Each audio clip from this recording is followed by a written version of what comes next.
Anyone else need a mic check? Guys, you're all good?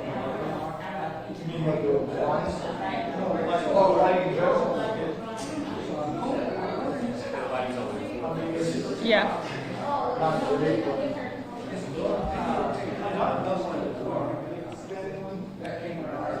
I mean, I could go get mine, but. All right, each yours, put yours on the same. I'll find out.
Stand over here for you.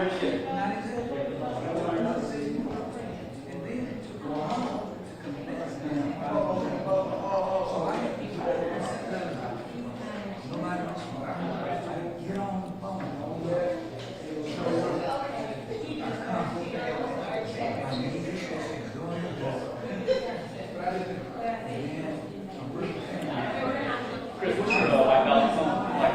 What's the white balance on? This is all those. That's pretty good. This one puts up. It's a good one. Is that too bright for the? No. Is that okay? No. Oh, that's not bad. Yeah, look, I was gonna say I'll be the car here. Yeah, So it's as long as all they send it.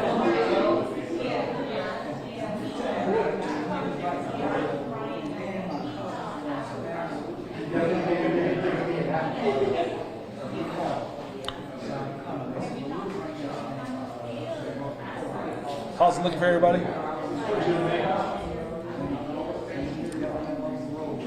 Then again, you are standing here, so. So what now? I said, but then again, you're standing here, so That's what Look yeah. good, right? So just make sure like full face, lit. we got the white temperature set up. No, we got the temperature set up. Yeah. Well, we're trying to figure out what's the color temperature. Is that the color temperature? Yeah, 42. You know, I have mine on like 43, so I can change it. Oh, no, no, no. I was going to say that. I think I was gonna say, I'm really matching to my house. yeah. Actually, it's close to this one.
How y'all doing?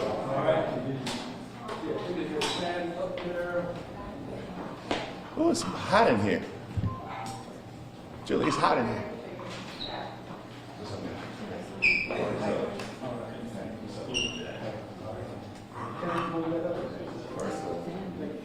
You want to stand? You want the rest of your family there? This family. Come on. Don't trip on me. I'm sure you stand on that side by me. Okay. I got the rest of everything. Okay. Y'all come on. Yeah. Come on, stand up there. Feeling around.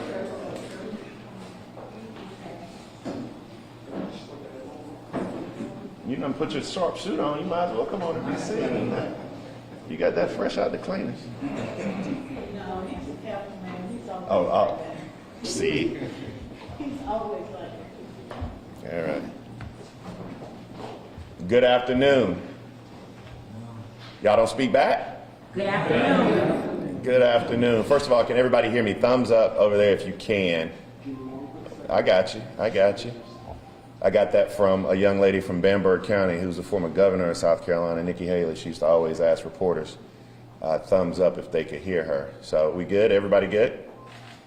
My name is Bakari Sellers, B-A-K-A-R-I, Sellers, S-E-L-L-E-R-S, and I'm a lawyer here at the Strom Law Firm.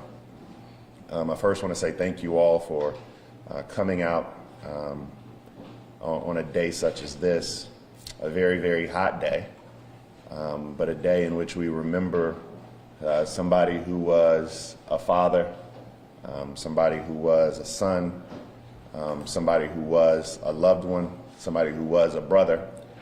And I stand before you with this awesome task of representing this family and this young man as he rests in peace, Mr. Byron Jackson. I absolutely despise the work that I do. I know most people don't say that out loud, but I usually represent families such as this in civil rights cases around the country. And I can tell you that this mother to my left is one of the strongest women I've been around in a very, very long time. These young men and children and brothers and sisters come before you today with more questions than answers. I can tell you that first and foremost, we are very thankful that the South Carolina Law Enforcement Division is involved in investigating this matter. They kept us abreast. They have a lot of questions that we're trying to answer. I can tell you that a great deal of disappointment lies with the Irma Police Department. Their lack of transparency, the somewhat of a baffling way in which they handled this case from the jump. We come to you today asking for the Irma Police Department to display full transparency, as the chief somewhat echoes, without any true meaning behind it. We want the body camera video released from this incident. They have, even though there is an investigation going on pending right now, we do know that the Irma Police Department can release the body cam We do know that body cam footage does exist, and we're asking them to do that. That's first. The second thing that we have is we're trying to figure out why the Irmo Police Department waited over 24 hours to have the South Carolina Law Enforcement Division come in and investigate this officer-involved death. I do this all across the country, all across the state, and usually SLED is boots on the ground immediately. But what we do know is that SLED did not get involved. This happened on the morning of the 22nd in the wee hours, and SLED did not get involved until later in the evening on that Monday, which was the 23rd. Something is wrong with that timeline, and something is wrong with that account, and we need to figure out why that is the case. Thirdly, this family wasn't notified immediately, although the car that was in this collision actually was owned by his sister, who's present with us today, and he was listed as John Doe in the hospital, which absolutely makes no sense. And so, yes, we have a great deal of questions. We don't know what happened that night. There are a lot of holes and a lot of stories, but we do know that the community deserves transparency and answers and honesty. We do know this family deserves transparency and honesty. And the last thing that I'll tell you is that the officers who were involved in this incident, we would ask for them to be identified, just so we know who was involved in the death that occurred that night. Today you're going to hear from his mother. She's going to introduce herself and tell you who she is. You're going to have an opportunity to hear from his oldest child who's here with us. He's one of the smartest young men I know. I can't wait to hire him as a summer intern in a couple of years. He's at the University of North Carolina, Chapel Hill. And you're going to hear from his sister. And then after that, we'll be extremely brief. I gave his mother 30 seconds, which means she might take 3, 4, 5, 6 minutes. Just bear with us. We're going to answer any questions that you all have. With that, I want to turn it over. Just tell them your name and spell it if you have to. Good evening. I'm Betty Jackson, B-E-T-T-I-E, and the middle initial is T. I'm from North Augusta, South Carolina, and I had 4 children. Byron Jackson was my youngest, or should I say our youngest. He was a hard worker, and he was a dedicated worker. He took over the business after his dad passed in 2013. I'm going to rephrase that. He took over the business in 2011 after his dad retired, and then his dad passed in 2013. But he and his brother, Damon, were hard workers. Their dad taught them the skill of HVAC, that's heating and air conditioning, when they were little boys, and carried them on jobs. So he had it embedded in him. I saw him as one that loved life. He loved his children. He loved some of the finer things in life, and his profession allowed him to get some of the finer things in life. But as a person, he was a dear person to me. He was my child. We all loved him dearly, and we talked 2 and 3 times a day. And I'm surely going to miss him. In fact, I am going to miss him. I'm missing him already.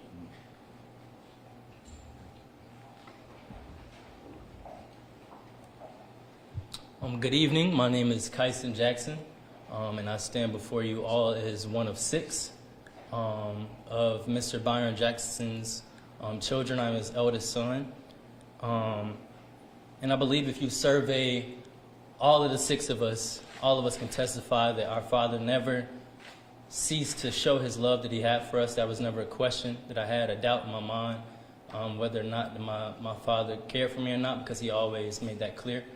And I stand before you as a testament, a living testament to the amazing qualities that he had as a man, the amazing qualities that he taught me. And I embody those today. As a student who is dually enrolled at Duke and UNC, Chapel Hill.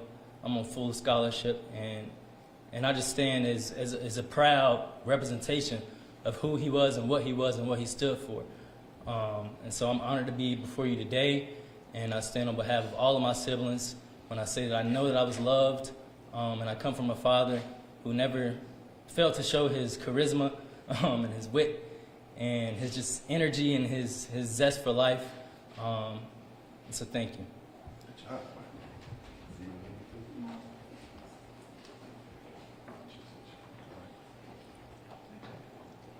So good afternoon. My name is Devon Jackson, Byron's brother. And as you've already heard, he loved his kids, he loved his family, and he loved to have fun and tell jokes. And my brother is going to be missed by all that knew him. And the family is just looking for answers, trying to understand what happened to my brother, their cousins, their father, right? We just want to know what happened. The last thing that I'll say before, I hate coming to work crying at 2 o'clock. That's usually the worst, but we do know for a fact that there have been some misrepresentations by the Irmo Police Department, the most glaring of which is that there was not a high-speed chase that occurred. I'm not sure where they got that information from,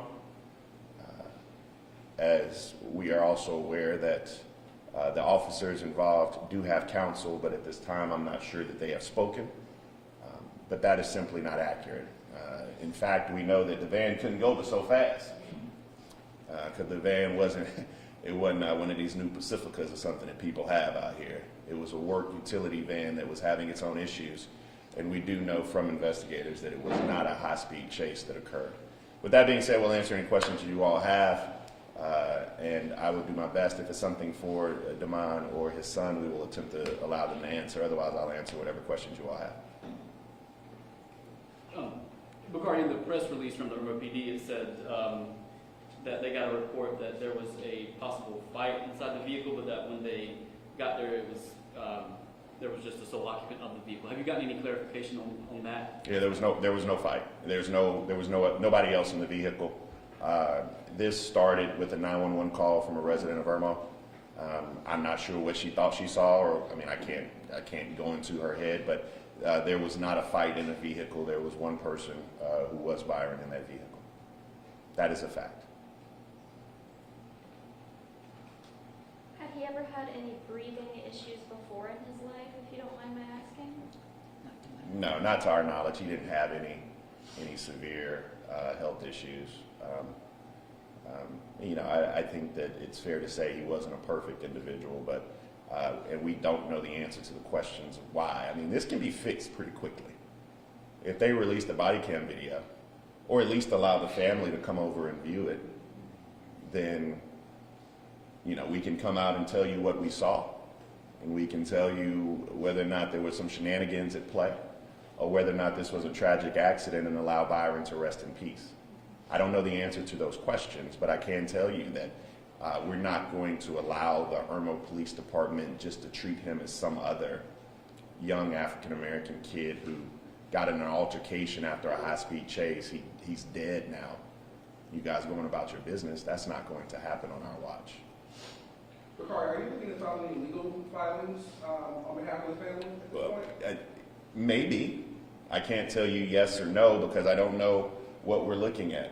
We do know that the police engaged in a chase, a slow chase within city limits, which is usually frowned upon, but I don't know if that gets us to the point of filing a lawsuit.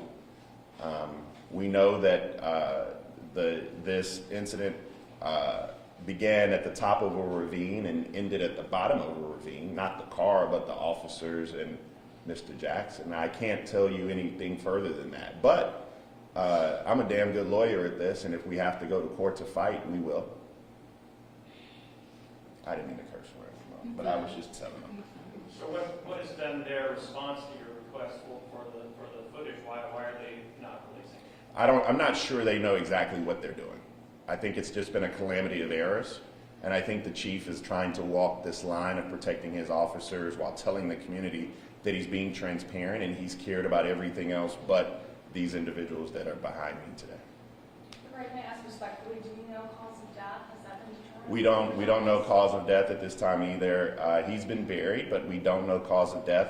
We're confident in the pathologist that's doing this. There's a toxicology report that you're waiting to hear back. We are not, and let me be extremely clear, I'm not saying that the officers caused his death. I'm also just saying I don't know if they did cause his death. You know, the funny part about these cases is usually officers get benefit of the doubt, but these individuals do not.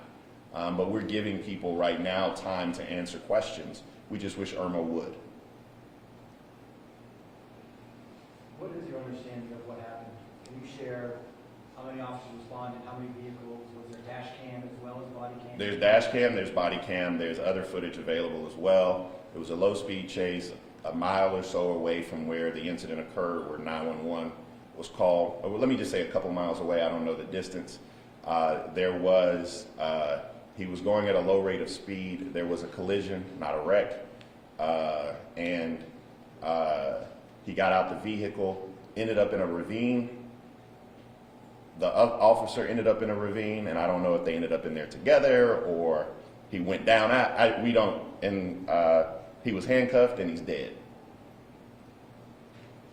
So with that story, that tells you that there are a lot of questions along the way. Oh, and not from law enforcement, but we do know from hospital staff that he was dry tased. I'm sorry, what? Dry tased. How many officers were? We believe 2. Both had their cameras on? It's a good question. Don't know, but I do know that there's body cam footage, and I do know Irma can release it. How long was he John Doe for? It's about 20 hours, if I'm not mistaken. And the family did not know the whole 20 hours because he No. was John Doe?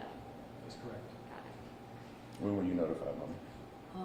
That Sunday afternoon between 7:30 and say 8:15 This happened about 2 o'clock in the morning. She wasn't notified until Sunday afternoon. So the overwhelming majority of a day. So before he passed away, your family had a chance to, were you allowed to see him, visit him, talk to him? Yes, I was. As a matter of fact, when I got called from the investigator that Sunday evening, Sunday night, he said that he wanted to know if I had some sons. I told him I had 2, and he wanted to know my name. I said, no, you call me. I don't give out information on the phone. And he said, well, do you have a son that lives in Columbia? I said, yes, I do. And he said, well, you need to get to, he didn't say Prisma, he said Richland Memorial Hospital as soon as possible. Your son is here, and you need to come see him. We want you to come see him. And my daughter and I drove up, and the investigator had told me that he and the doctor would be waiting for me. So when we got there, he tried to warn us, but I didn't know. I'd never been in an experience like this before. But when I walked in there and saw him hooked up to the ventilator, you can imagine how I felt.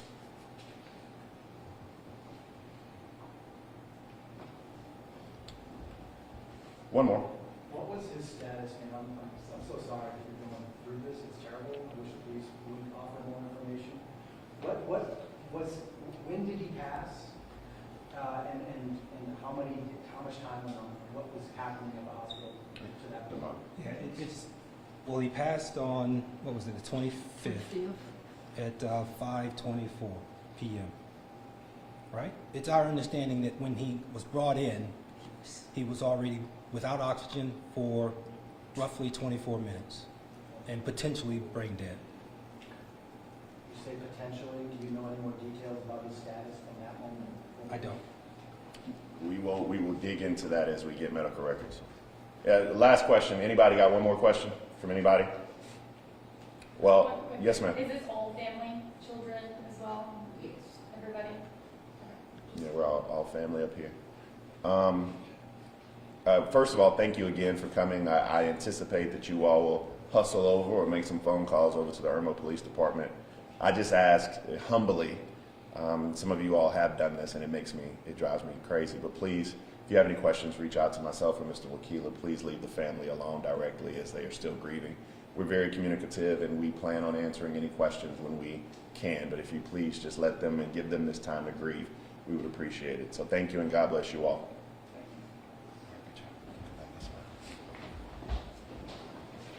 We have snacks in the back, waters and Cokes. Please get whatever you would like.